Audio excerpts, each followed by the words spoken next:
I'd like to tell you about Canstruction Junior.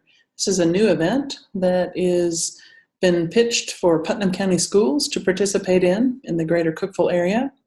And it's a presentation by Dr. Sally Pardue in the style of a PechaKucha, which is 20 slides with 20 seconds per slide.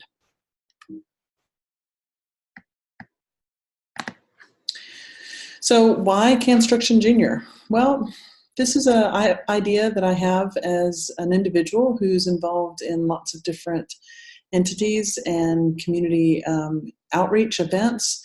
For example, I'm on the Helping Hands Advisory Board, which is a local nonprofit food pantry. And I'm aware that that organization has the need to raise funds and to raise canned goods to be able to distribute, especially through the fall and winter months. I'm also a big advocate for STEM education. I think that whenever we can learn things by doing, that's really what experiential learning is all about, and trying to combine the needs of one organization with the needs of another in a very synergistic way is why I got interested in this idea of Canstruction. So how does it work? Well, a Canstruction event is typically an event for teams lasting one day with a limited number of hours to build, and it's often hosted in a city as an art exhibit for other people to view. So here it's art being created with canned goods. So after the art exhibit event, the canned goods become available to local food pantry to give out as part of the longer community impact. And teams will often require multiple days and, of course, weeks of planning and thinking ahead as to how they're going to build. And we've got some example slides coming up next to show more about how that works.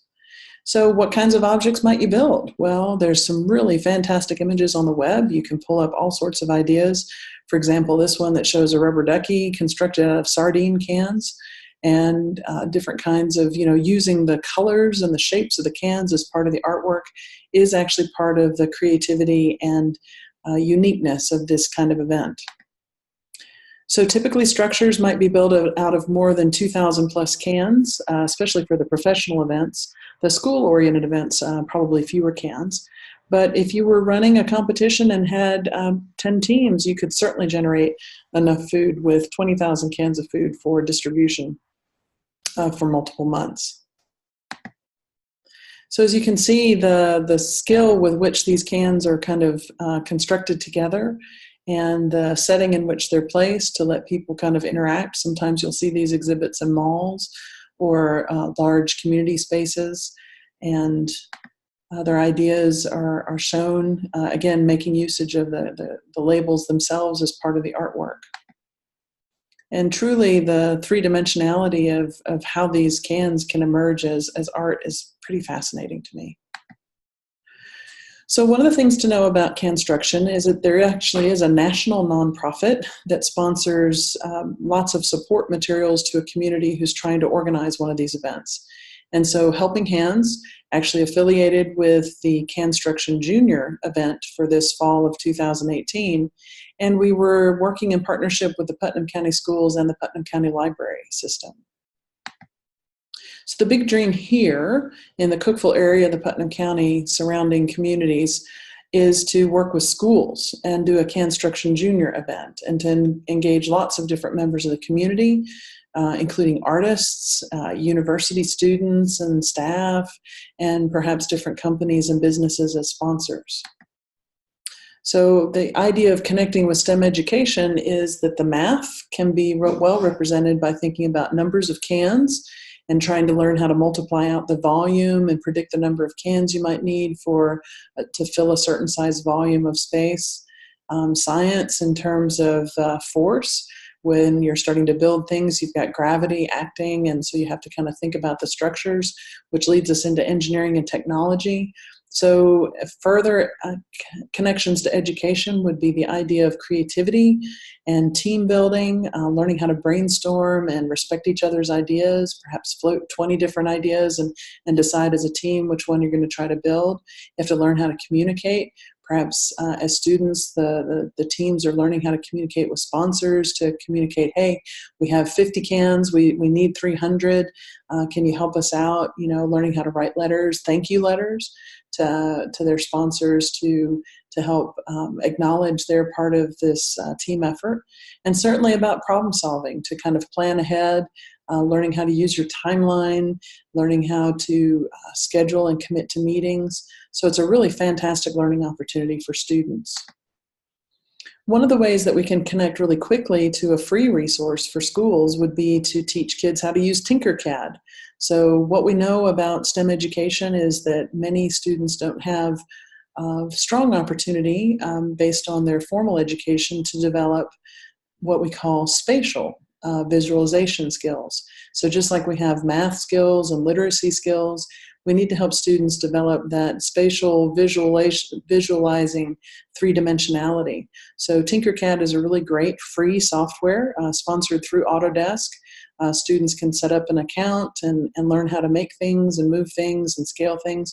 So just think, they can actually develop their ideas and build their CAN structures on a Tinkercad space first, and then start thinking about how many cans they're going to need, for example, and to try different design ideas.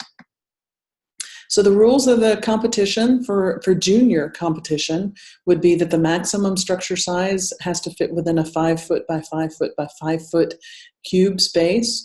So our idea was that schools could encourage their school team to kind of build out in maybe the main entrance, the lobby of the school, and everybody could enjoy it. One of the things from a safety perspective is that in no event are students encouraged to build structures requiring steps or ladders, so that there's a safety aspect here. Certainly to kind of think ahead about the types of food that are permitted. It has to be nutritious food, but it can be in cans of all sizes. So it could be soup, it could be fruit, vegetables, could be canned meat products as well.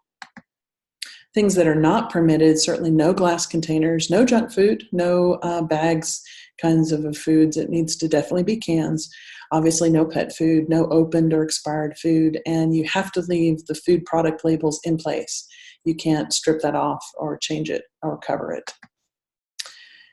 The interesting thing for students to learn about too are the types of building materials that could be permitted. You can use clear and double-faced tape.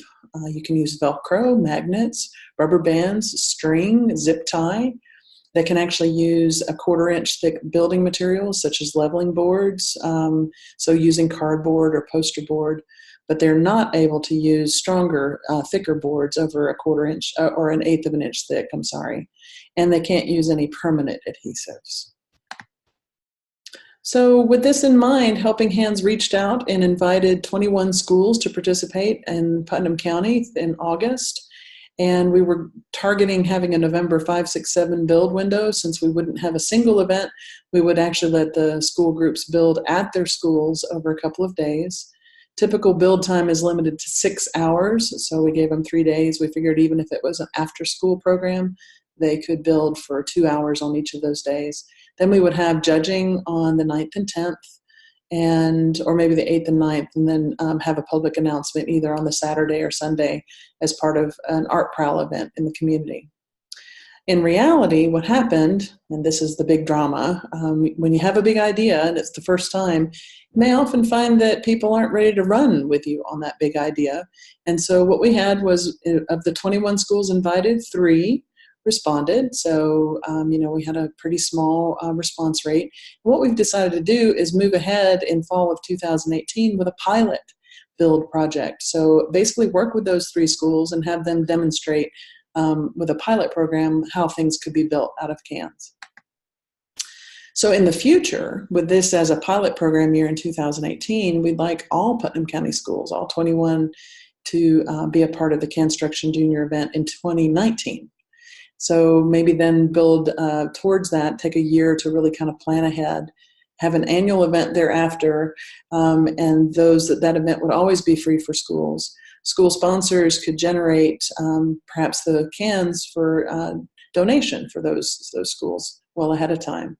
And then we'd love to build towards a university and professional event in 2020, and teams will pay a fee that'll raise money, as well as we would have art exhibits for the community, and it could really become a signature community event thereafter.